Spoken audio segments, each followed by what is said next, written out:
Hello, my name is Egon Cholakian. Every year, approximately 6 million children under the age of 15 die worldwide. That is more than 16,000 children every single day, or 11 children every minute. For a long time now, we comforted ourselves with the belief that we were doing everything possible and that this figure was steadily declining. Today, however, that illusion has collapsed. International assessment models provide an unequivocal outlook. 2025 will become the first year of the 21st century in which global mortality among children under the age of 5 will not decline, but instead will begin to rise. This is a statistical verdict that has already been delivered, even though official reports have not yet been published. We are standing on the threshold of a catastrophe. And what are we doing in response? We are drowning in discussions. The causes being debated are familiar and expected: economics, wars, inequality, and access to adequate health care. All of this does matter, yet within these discussions, one fundamental factor is systematically ignored, a factor without which it is impossible to comprehend the true scale of what is actually unfolding. It does not depend on exchange rates or political regimes, yet it has already penetrated the very foundation of life and is destroying it from within. I am not here to choose diplomatic phrasing. I am a scientist, and I see what others prefer not to see. I consider it imperative to speak about this factor openly, because our lives depend on it. I am speaking about micro and nanoplastics. Look at the map of child mortality. Filter out HIV, malaria, other similar diseases, and accidental causes. What remains? Hundreds of thousands of deaths for which pathologists can offer no clear explanation. Unexplained cardiac arrest, sudden organ failure. Why? Because the factor of micro and nanoplastics is still not being accounted for, despite the increasingly evident and diverse destructive trends associated with it. Despite advances in medical science, we are witnessing a rise in child mortality and in overall mortality as well. We see chronic diseases emerging earlier and progressing more aggressively across the entire globe. We are witnessing a decline in biodiversity and an intensification of climate anomalies. These are not isolated crises. They are links in a single chain, a plastic chain. And the fact that society continues to ignore this factor has already become lethal. Today, I want to discuss some new and uncomfortable facts about a very real scenario of a zombie apocalypse, and about the risk that today's children may become the last generation of humanity. To ensure clarity regarding what I will address next, I will briefly revisit the basic information on micro and nanoplastics. Many of you are aware that micro and nanoplastics are constantly penetrating every environment, including soil, water, air, and living organisms, and have already become part of the food chain. We continuously ingest nanoplastics through the air we breathe, the water we drink, and the food we consume. Many of you are also aware that micro and nanoplastics can penetrate all human organs, including the brain, heart, and circulatory system. What very few people understand, however, is that once inside, nanoplastics do not simply accumulate passively. They actively destroy our bodies. What then makes nanoplastics so dangerous? Of course, many of you have heard of bisphenols and phthalates. Treating diseases associated with the most toxic additives used in plastics cost humanity approximately $1.5 trillion every year. Yet the most dangerous aspect of nanoplastics is not even their chemical composition, but their unique physical properties. I am referring to the ability of nanoplastics to accumulate and retain an electrostatic charge on their surface, Through this charge, nanoplastics are capable of overcoming virtually any biological barrier and accumulating in living organisms, including humans. How does this occur? Charged plastic particles enter our bodies through water, food, or air, adhere to the walls of blood vessels, and attract proteins and blood cells. Simply put, the particles become coated with a distinctive biological shell, causing our body to no longer recognize the plastic as a foreign threat. In this way, plastic, like a Trojan horse, is able to penetrate complex biological barriers of our body, including the blood-brain barrier and the placental barrier, move even deeper and ultimately enter the cells themselves, destroying them. It is precisely this property that is examined as the key factor of nanoplastics' destructive influence in the documentary film Nanoplastics: Threat to Life, produced by the ALLATRA Global Research Center. Such an approach has scarcely been applied before. In this film, created with the participation of world-renowned scientists, the spectrum of threats associated with micro and nanoplastics is investigated and revealed for the very first time. The scale of the danger these particles pose to current and future generations is thoroughly analyzed. Undoubtedly, this is a unique and foundational work, and it should be viewed by everyone who seeks to understand the significance of the threat that micro and nanoplastics pose to life. I will tell you straight, the film is absolutely truthful, yet it is rather restrained, and the facts are presented carefully and far too diplomatically so as not to frighten the viewer. Yes, it lifts the veil on what is happening, but in reality, the situation is far worse. I will put it this way. Nanoplastics affect the human body in much the same way as radiation. Once inside, they simply destroy cells. The only difference is that radiation acts rapidly, while nanoplastics act slowly.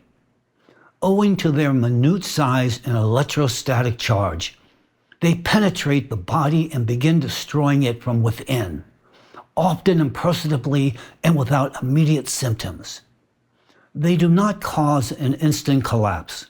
Instead, they disrupt cellular processes, damage mitochondria, the energy stations of our cells, impair DNA and immune regulation, and gradually erode health until the body begins to fail across multiple systems simultaneously. Today, micro and nanoplastic particles have been detected in virtually all organs of the human body. In each of them, in every single cell, these charged particles initiate the same cascade of internal destruction. They break down intercellular connections, trigger programmed cell death, and deprive cells of the ability to produce the energy essential for life. These processes affect brain cells, heart cells, lung tissue, and bone tissue with equal severity. Nanoplastics accelerate aging and act as a trigger for the development of chronic diseases. All of this can hasten the onset of cancer, cardiovascular and autoimmune disorders, infertility, and neurodegenerative diseases. Now, let us return to our children. In their cells, nanoplastics do exactly the same thing. However, their effect on children is far more severe. Exposure to nanoplastics begins even before birth. They are detected in the placenta, in the umbilical cord blood, and in the amniotic fluid. This means that a child encounters nanoplastics even before taking the first breath. After birth, exposure to nanoplastics only intensifies. Air, water, food, children's products, toys, textiles, household dust. Per kilogram of body weight, a child receives significantly more micro and nanoplastics than an adult. A child breathes more frequently and therefore inhales more particles. A child consumes 2 to 3 times more water and food per kilogram of body weight. At the same time, the total number of cells in a child's body is proportionally much lower than in an adult relative to body mass. Consequently, nanoplastics are capable of accumulating in a much larger relative volume. This is especially concerning when we recall that parents do everything possible to ensure their child eat properly and consume plenty of fruits and vegetables, in which scientists incidentally are finding enormous concentrations of plastic particles, particularly in carrots and apples. But the most important point is something else. A child's body is still forming, and its protective barriers are only beginning to mature. During the first 1,000 days of a child's life, the foundations of the nervous, immune, endocrine, cardiovascular, and respiratory systems are established. Any toxic interference during this period can determine a person's health for a lifetime. The blood-brain barrier, the intestines, the lungs, the skin, the liver, all of these systems in a child are in a stage of development. When nanoplastics enter the body at this moment, they interact not with the stable systems of an adult, but with systems that are only learning how to function. They are more permeable, less mature, and far less capable of protecting the child. The child's brain is particularly vulnerable. In early childhood, neural connections are actively forming, and cognitive and emotional centers are being calibrated. At the same time, the brain's protective barrier has not yet fully developed, which can facilitate the direct penetration of nanoparticles into the child's brain. The child's immune system is also in a stage of development. It is not a reduced version of an adult immune system. It is a system that is still learning how to distinguish threats. Under toxic load, it is easily disrupted. Studies have revealed an alarming fact. Micro and nanoplastics are capable of penetrating even the thymus, the organ that trains the immune system. Moreover, the smaller the particles, the more destructive they are to the thymus. The thymus is especially critical in early childhood. It forms T cells, the foundation of immune defense and immune tolerance. Disruption of thymic function in childhood means an elevated risk of disease for an entire lifetime. Due to the electrostatic charge of micro and nanoplastics, as well as bisphenols and phthalates, the endocrine and reproductive systems of children are under threat. These substances disrupt the formation and development of children's reproductive organs, which can lead to infertility in adulthood. Thus, charged nanoplastics can penetrate children's bodies far more easily, influence the still developing protective systems of the child's organism, and therefore more readily destroy the child's body from within, ultimately leading to death. The more nanoplastics accumulate, the faster a child's body deteriorates. It is profoundly disturbing when we are unable to protect our own offspring. Here we arrive at another topic that is rarely discussed. Sudden infant death syndrome remains one of the leading causes of infant mortality, and its incidence is increasing.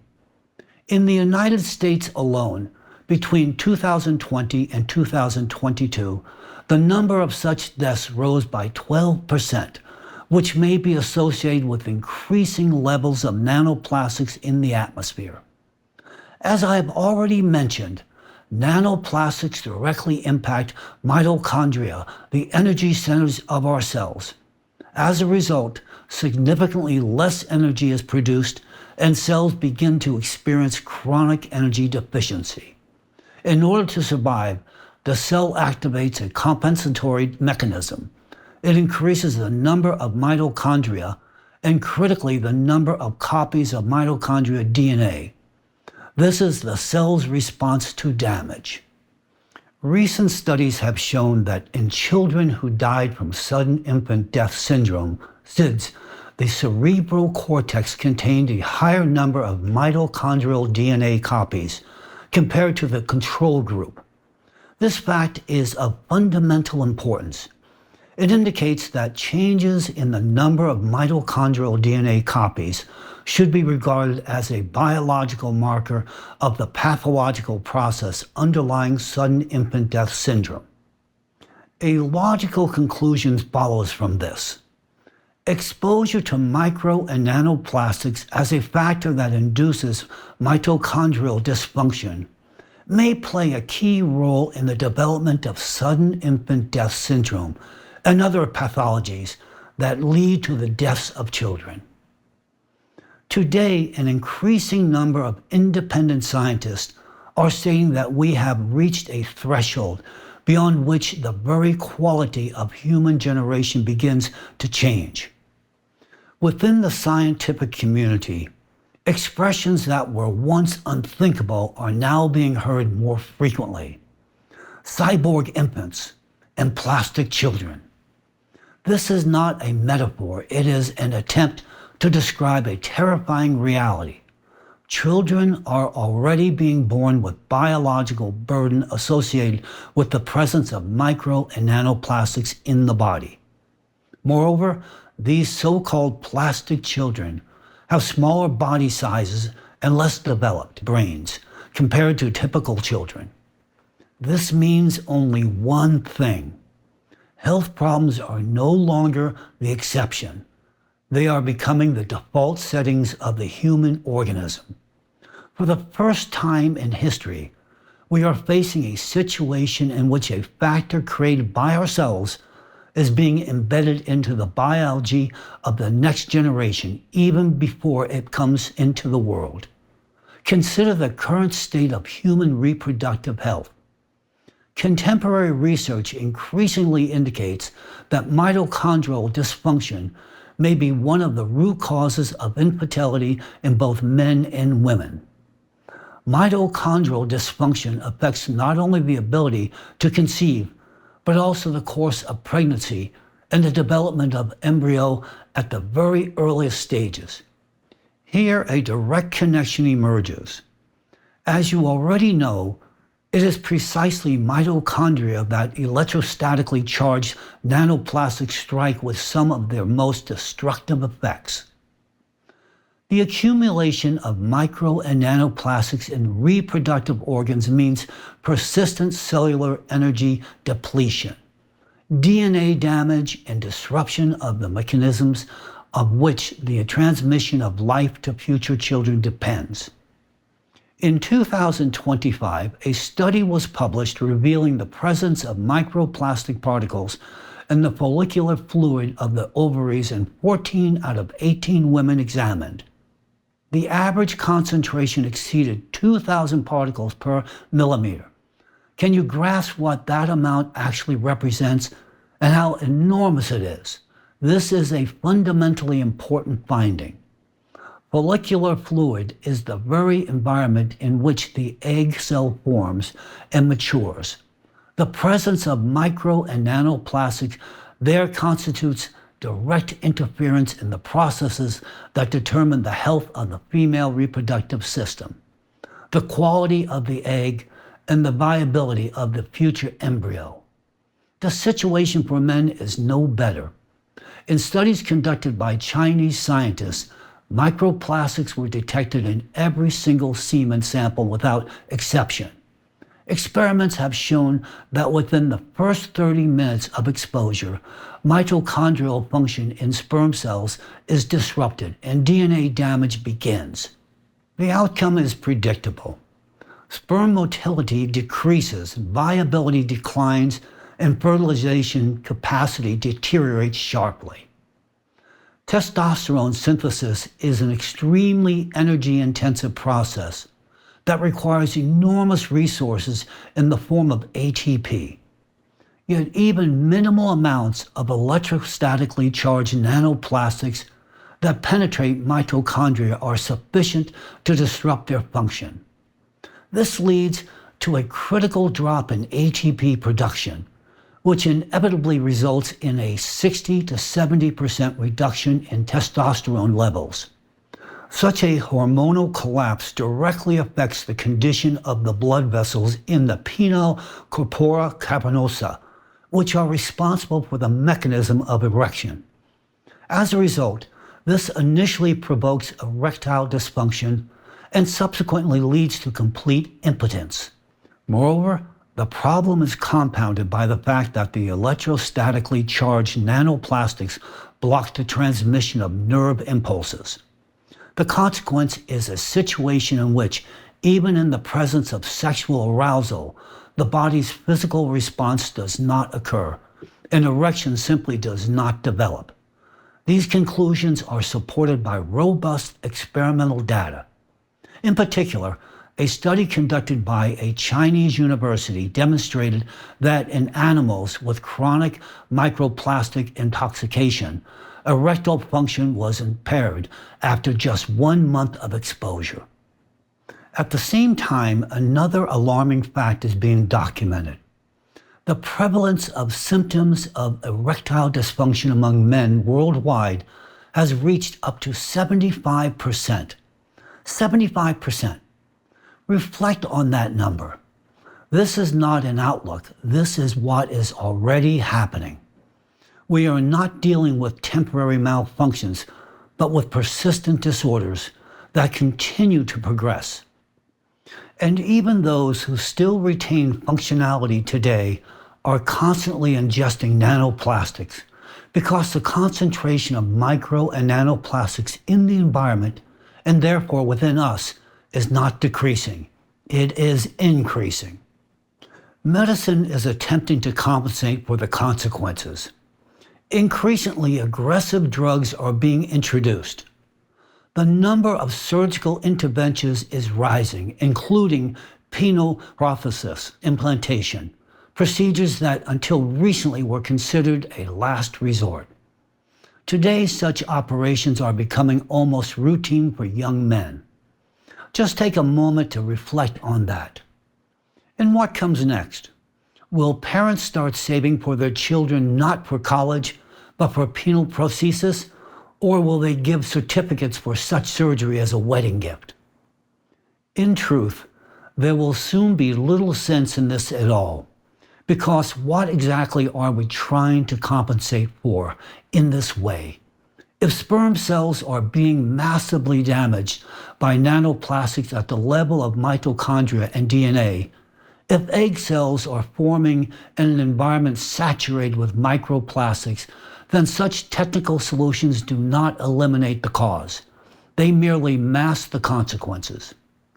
As a result, we arrive at a situation in which damaged sperm cells meet damaged egg cells, and the degradation of reproductive potential becomes the norm rather than the exception.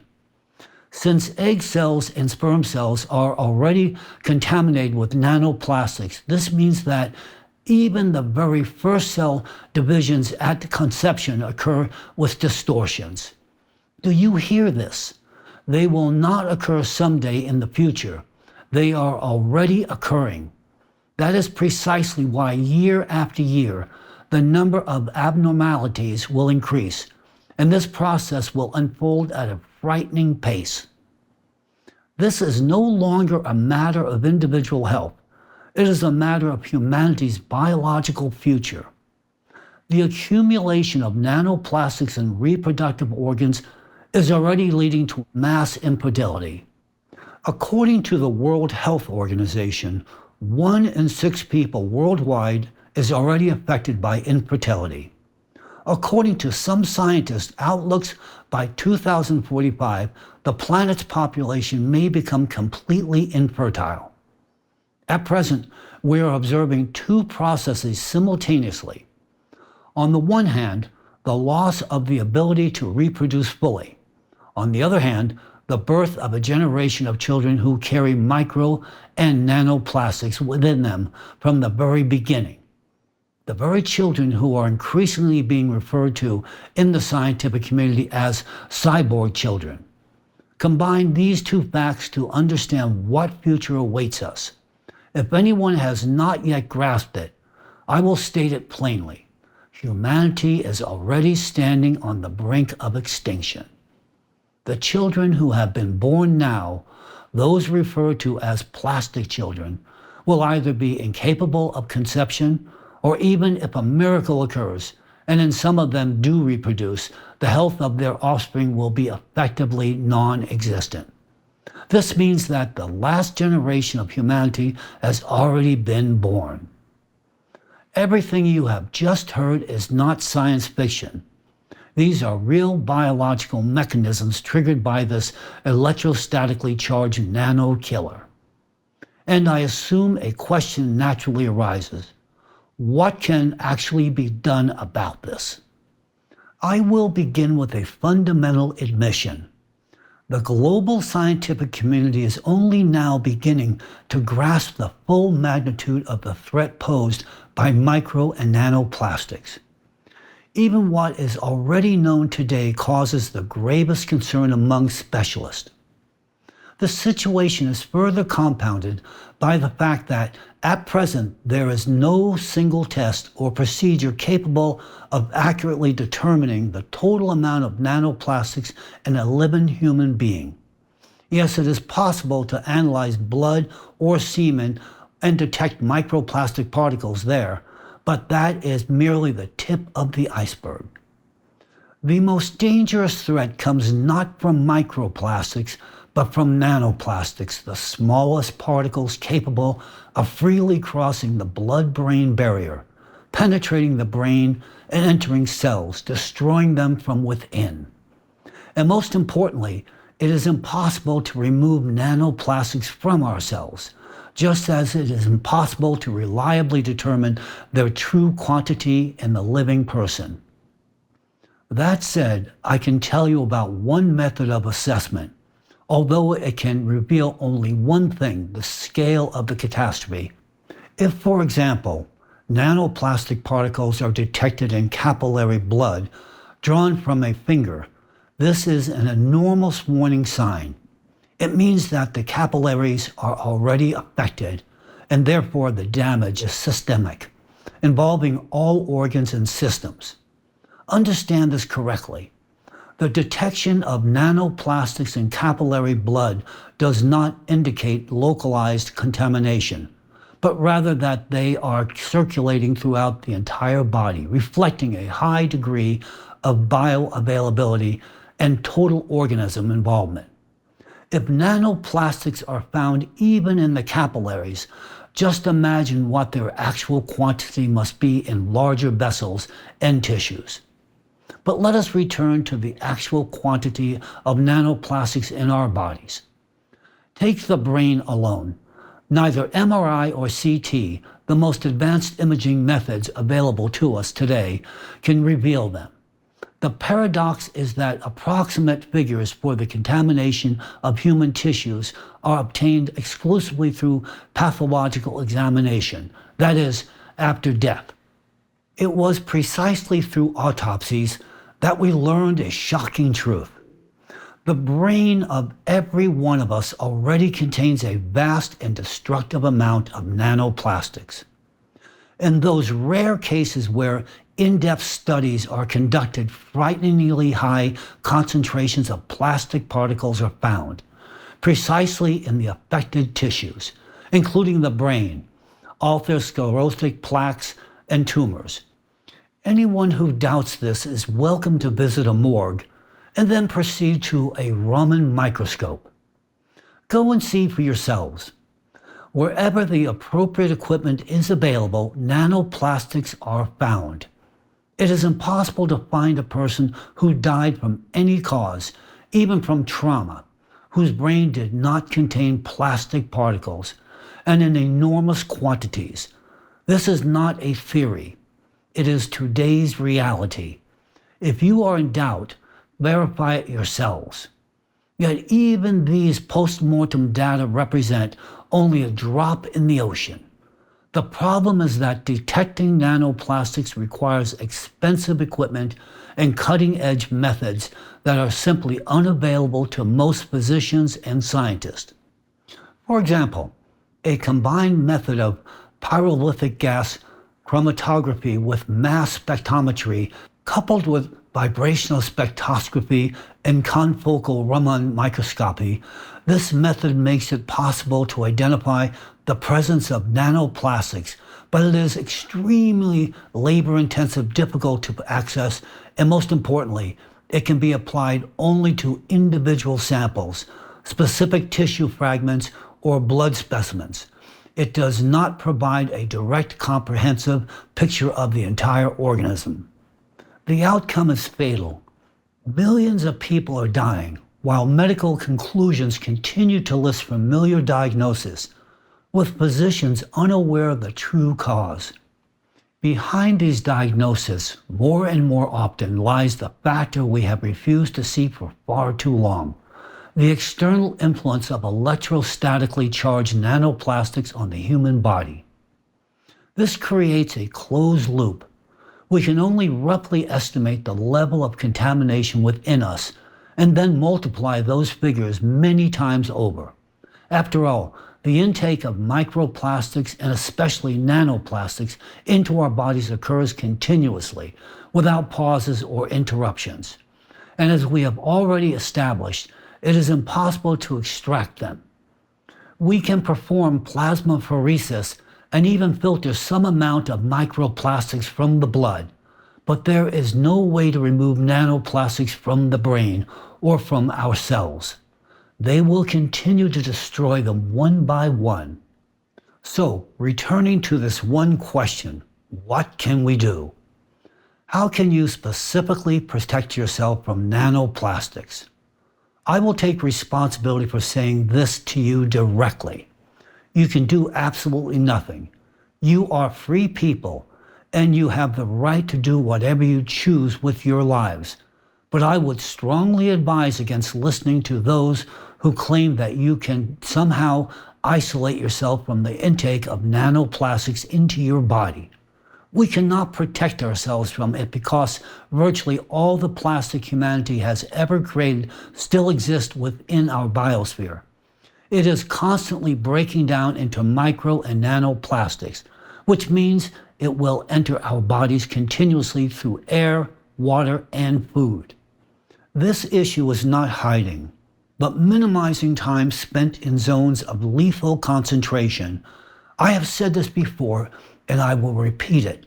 Forests, coastlines, and open bodies of water are massive reservoirs and sources of nanoplastics. And here I must issue a direct warning to residents of our continent. Do not take your children to European resorts, to the Mediterranean Sea, and here is why. The concentration of microplastics in this region is approximately 4 times higher than in the northern Pacific Ocean, where incidentally, the Great Pacific Garbage Patch is located. Not long ago, scientists identified a 6th garbage patch hidden in the Mediterranean Sea. It is referred to as invisible because it consists of extremely fine microplastics. I can state that this is the most dangerous garbage patch on the planet because the plastic there has already degraded to particle sizes that are lethal to our internal organs and cells. People travel there to relax, believing they are improving their health, when in reality they are bringing their families into the epicenter of contamination. That is why I say protect your children. Their bodies are smaller, and the impact of nanoplastics on them is far more severe. The period immediately after swimming is particularly dangerous.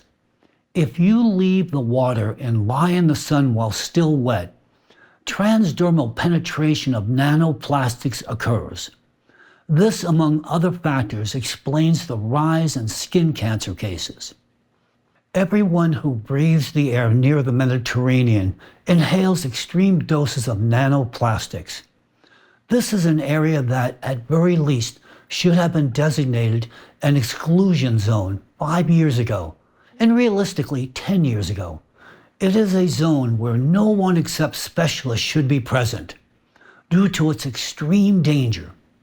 I will say this plainly, it is even worse than Chernobyl. Imagine a territory that emits contamination indefinitely, as if after a reactor explosion. In addition to the danger that nanoplastics in the Mediterranean pose to the population of the entire region, approximately 500 million people, such extreme concentrations of charged plastic particles also contribute to abnormal warming of the Mediterranean Sea. This plastic-driven heating of the sea further warms Europe, intensifying climate anomalies, extreme weather events, and natural disasters across the region. If people fully understood the danger, they would have moved away long ago. But frankly, on a global scale, this would change very little. There is far more plastic in the world's oceans. They are its largest reservoir, and this plastic is also continuously fragmenting into micro and nanoparticles, which constantly enter the atmosphere and are transported over the vast distances. As a result of ongoing increase in electrostatically charged plastic particles across all planetary systems, excess electrical potential is accumulating. This disrupts Earth's energy balance. We are already observing the consequences worldwide. Each year is warmer than the last. Ocean warming is accelerating. Atmospheric anomalies are increasing. The frequency and intensity of cataclysms continue to rise. This is where the circle closes. The warmer the ocean becomes, the faster it acidifies. The faster it acidifies, the more rapid plastic degrades. The more nanoplastics there are, the greater the energy imbalance. All of these processes reinforce one another. For this reason, the problem cannot be concealed for long. For now, it is primarily discussed by scientists, but it will soon become impossible for the broader public to ignore. And the issue is not even when everyone starts talking about it. What matters is something else. Plastic is already present in every one of us, and this nano killer is destroying us all from within. The same nano killer exists in enormous quantities in the atmosphere and in the air we breathe. It is an invisible aerosol that penetrates the lungs and the bloodstream. That is why it is better to avoid places and conditions with high concentrations of plastic particles. Humidity is your enemy. The highest concentrations are observed in damp weather. Whenever and wherever possible, avoid going outside in fog and rain. Raindrops carry colossal quantities of these assassins. Keep windows closed when it is damp outside or when it is raining. However, even if you believe that dry environments are safe, this is an illusion. For example, deserts also contain large quantities of nanoplastics, which are carried there by winds. However, humid zones and bodies of water are the epicenters of contamination. It is time we acknowledge a simple truth. The more plastic enters your body, the shorter your lifespan is. This is a direct linear correlation. Yes, this topic has not yet become mainstream, but believe me, it is a matter of near future. The growth of chronic diseases and deaths will not decrease. In the coming years, all of this will rise catastrophically and will become humanity's #1 problem. We already see this in the state of human health. This is not merely a headache or low mood. It is the result of the destructive action of nanoplastics, ranging from rheumatic conditions and osteoarthritis to cognitive impairment and memory problems, to hormonal disruptions and impotence, and most frighteningly of all, premature death. Currently, this process is accelerating at an unprecedented pace. An especially catastrophic surge has occurred over the past 5 years. What we are witnessing now is no longer a warning. It is the consequence of nanoplastic exposure. Even if at the moment nothing hurts. Mood swings, unexplained headaches, apathy, moments when you enter a room and cannot remember why, absent mindfulness, forgetfulness, and difficulty concentrating may all indicate that your cognitive functions are already being affected. If attention declines, if memory worsens, if it becomes harder to sustain a thought, this may mean that the process of neuronal connection degradation has already begun. These are precisely the processes triggered by electrostatically charged nanoplastics in the brain. And I am not exaggerating. Electrostatic nanoplastics, once inside the brain, interact with neuronal membranes and activate microglia, initiating a continuous cycle of oxidative stress and chronic inflammation. The brain is a biological computer, and like any system, it strives to conserve energy. When the level of stress and inflammation reaches a critical threshold, the brain makes a fatal decision. In order to survive, it shuts down the most energy-intensive modules. The first to be affected is the prefrontal cortex, our control center. This is the youngest and most complex part of the brain, responsible for intellect, logic, planning, and behavioral control. This shutdown occurs imperceptibly. That is precisely why there are so many disturbed individuals today. Look around. It feels as though psychiatric hospitals were closed and all patients released onto the streets. And this is not an exaggeration. You can already see it for yourselves. Before the final shutdown of the prefrontal cortex, we will not feel pain or sudden blow. At a certain point, complex thought processes will simply become impossible. The brain will switch to emergency power, activating the ancient limbic system. The amygdala and hypothalamus will take control, triggering primitive reactions, fight, flight, or freeze. We will lose the ability to learn and to remember. Anxiety and aggression will become chronic, while neural networks responsible for analysis and control will atrophy. The result of this process is total degradation. The human neocortex will shut down abruptly, and we will lose the ability to recognize real danger and respond to it adequately. Just imagine a world in which those who have retained the remnants of intellect look on in horror, and their loved ones who have turned into biorobots, driven solely by instincts and primitive reflexes. We will forget how to use tools. We will forget how to obtain food except by taking it by force. We will lose the skills of construction, medicine, and science. Everything that humanity has accumulated over thousands of years will vanish. In the wild, we have always prevailed due to our intelligence. But once intelligence is shut down, our competition with animals becomes a losing one. We will not be able to build traps. We will not be able to use weapons. And we will not be able to outrun predators that are faster than we are. We will become worse than monkeys. And then the law of the jungle will take effect in its most brutal form. I am sure you have watched films about a zombie apocalypse, so you can imagine what may await us. Incidentally, have you noticed that Hollywood produces all sorts of absurd stories, and then they begin to materialize? I have lived long enough to see that, unfortunately, they sometimes portray things that we later have to confront in reality. I assume a question has now arisen for you. Does this mean that we are all doomed? No. If we cannot remove the enemy from the battlefield, we must neutralize its weapon. And the weapon of nanoplastics, as you already know, is the electrostatic charge. Here, credit must be given to those who are already trying to change the course of events. In this regard, ALLATRA scientists have undertaken truly monumental work.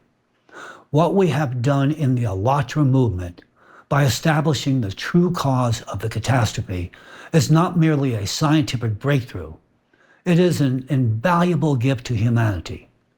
We have identified a realistically viable way out to deprive nanoplastic particles of their ability to accumulate and retain an electrostatic charge. By doing so, we have saved global science enormous resources, but most importantly, time. Decades of futile searching. However, knowing the cause does not mean automatic rescue. We have hit a wall that we cannot break through alone. We no longer have our own laboratories. The situation is further complicated by the fact that ALLATRA participants are subjected to persecution and unjust criminal prosecution, both in Russia and in Ukraine. As a result, we have lost equipment, infrastructure, and the capacity to conduct full-scale experiments. We are doing everything within our power, but we have come to the understanding that solving a problem of this magnitude requires the intellect of the entire global scientific community. And now I would like to offer a subtle hint for bright people. To grasp the depth and complexity of the task of neutralizing the charge of nanoplastics, I will provide just one example. For this, we must descend into the engine room of life, the place where biology meets quantum physics. By disrupting the function of DNA and proteins, nanoplastics are, in fact, interfering not merely with chemical processes, but with the very bioelectricity upon which every one of our cells depends. Our DNA is a chiral molecule, a spiral twisted strictly in one direction. And this form exists not for aesthetic reasons. It turns DNA into a unique quantum filter of electricity. Yes, you heard that correctly. DNA does not simply conduct electric current. It filters it, or more precisely, it sorts electrons by their spin, a quantum state allowing electrons with one spin orientation to pass through while scattering those with the opposite spin. In physics, this process is known as the cis effect, chiral induced spin selectivity. Owing to this unique effect, electrons within DNA line up in an orderly fashion, forming an intelligent spin-polarized current, whereas the current flowing through the wires that power your light bulb has no such property. There, charge flows chaotically, with electron spins distributed roughly 50-50. Incidentally, does this not suggest to you that electricity is a living system, and electricity in a wire may behave in fundamentally different ways? In nature, the cis effect, which occurs at room temperature in a soft environment without the involvement of external magnets, is found only in biological electricity, specifically in chiral molecules such as DNA, proteins, and others. This effect allows the cell to carry out extraordinarily complex reactions with surgical precision, avoiding errors and parasitic processes. The uniqueness of this phenomenon lies in the fact that, in laboratory conditions, controlling electron spin requires powerful magnets and extremely low temperatures. In our bodies, however, this mechanism has been operating stably for billions of years in the noisy, warm environment of living cells.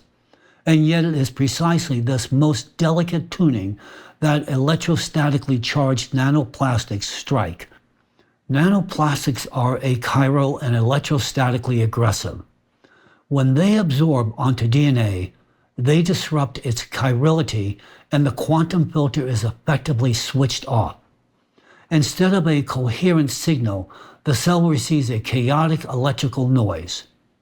This means that the cell loses its chemical acuity. The precision of respiration, photosynthesis, and signal transmission declines. Nanoplastics do not merely break a component, they damage the very quantum blueprint of life. And it is precisely here that the answer to the question of why neutralizing nanoplastics is so complex lies. This is a challenge that requires the unification of quantum physicists and biologists, because we must protect the very electrodynamics of life itself. We are dealing with a quantum nano-killer that disrupts the most subtle aspects of electrodynamics in living matter. That is why I want to emphasize that the search for a solution demands an immediate and profound immersion into the field of quantum interactions between nanoplastics and electron charges and spins. And now, please listen carefully to what I'm about to say, because I'm speaking as a scientist who weighs every word. This solution cannot be local. What works in a test tube is utterly useless in the real world. We need a solution for the entire biosphere at once. It must function simultaneously in your brain, in your alveoli of your lungs, in the cells of the heart, and in the depths of the ocean. I state this with full responsibility. There is no chemical solution to this problem, and there cannot be one. Any chemical substance capable of penetrating a cell and neutralizing the charge of plastic would inevitably kill the cell itself. This is a dead end. We would be killing the patient while attempting to cure the disease. The only path forward is grounded in physics. We have worked through numerous theoretical models. We know that certain physical methods could, in principle, work. But here lies the greatest danger. Crude intervention could damage or even destroy Earth's magnetic field. And the magnetic field is the foundation of life on this planet. Our shield against space. We have no right to replace one catastrophe with another. Solving this problem requires an exquisitely delicate compromise, a physical influence that can remove the charge from nanoplastics while leaving the planet's magnetic shield intact. This is a task of extraordinary complexity, requiring the synthesis of knowledge and joint effort of specialists in biophysics, nanotechnology, molecular toxicology, and material science. Addressing the plastic crisis requires global cooperation and a collective effort to protect both ourselves and our planet.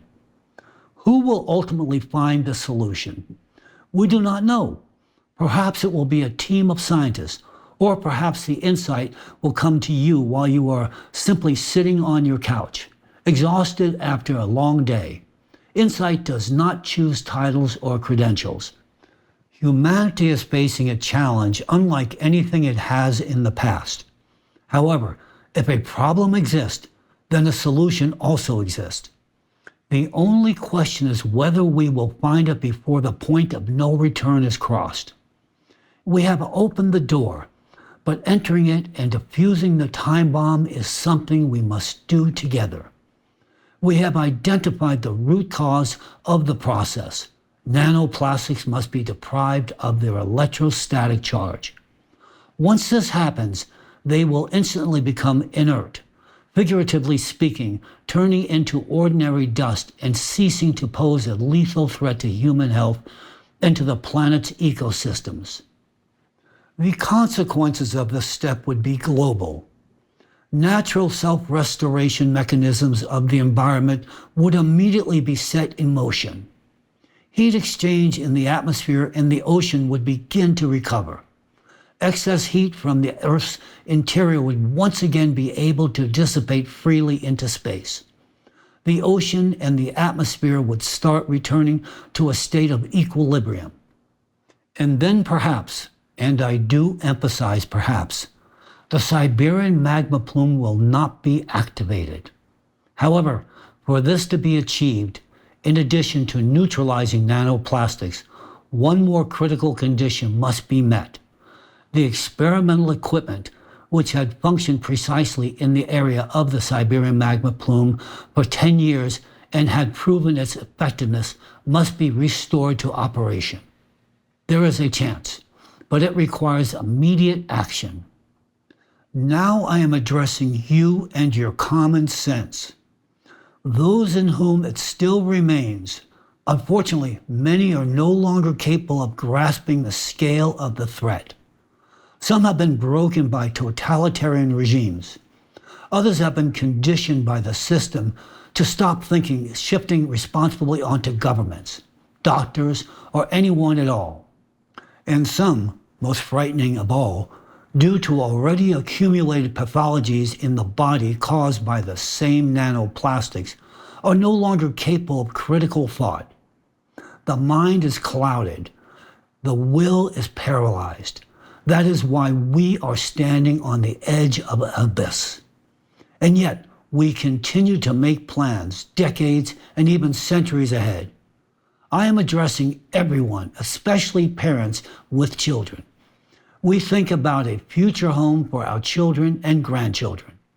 We plan the construction of new cities, technological breakthroughs, and the extension of life beyond species limits, the colonization of Mars, and the exploration of space.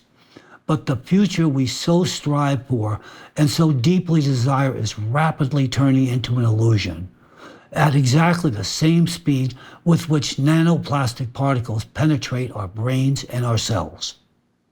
For the future not to become an illusion, your involvement is necessary. Understand a simple truth. Political decisions are made only when there is public demand. In the film, Nanoplastics, Threat to Life, the respected scientist, Mr. Ganatra, expressed the idea that it does not matter how many more scientific papers researchers write. If society does not recognize this problem, all scientific efforts will be meaningless. I fully agree with my colleague. Recall what happens during a pandemic when society demands solutions. Funding for scientists and specialists appears instantly. So know this, right now we are facing the worst pandemic humanity has ever encountered. Scientists worldwide working on micro and nanoplastics issues require funding and opportunities for interdisciplinary collaboration. They need equipment and the ability to work together. Only under these conditions is it possible to find a solution. One outstanding contemporary scientist once said, "People of science possess intellect, data, and heart, but they do not always have a voice. That is why resonance is needed now. Loud, overwhelming resonance that those who make decisions will not be able to ignore." What can you personally do? Study the problem. Do not remain indifferent. This concerns you directly if you are still capable of critically assessing reality. We need the help of every citizen so that we are heard. But above all, we need the will to live. Why should we kill one another in wars and conflicts when we are all being killed by a single common invisible enemy? An enemy with a 100% fatal outcome. And it is not killing us metaphorically. It is killing us in reality. Right now, every one of us who is alive today. And I want you to grasp this. Until you do, if you are still capable of doing so, you will remain inactive, just like those who are no longer able to comprehend it. If we do not find a solution, I state this with responsibility. No one who has already been born will live to reach my age. The future of humanity now hangs on a thin plastic thread. Do you know which words are the most painful for me to utter? The words, too late. Unfortunately, I have already said them twice in my earlier addresses, speaking about humanity's missed opportunities. The first time when I spoke about AGW, and the second when I spoke about the degassing of the Siberian plume. But in the case of nanoplastics, I fear I may not even have the chance to say them, because when it becomes too late in the case of nanoplastics, there will most likely be no one left to say it to, and no one left to hear it.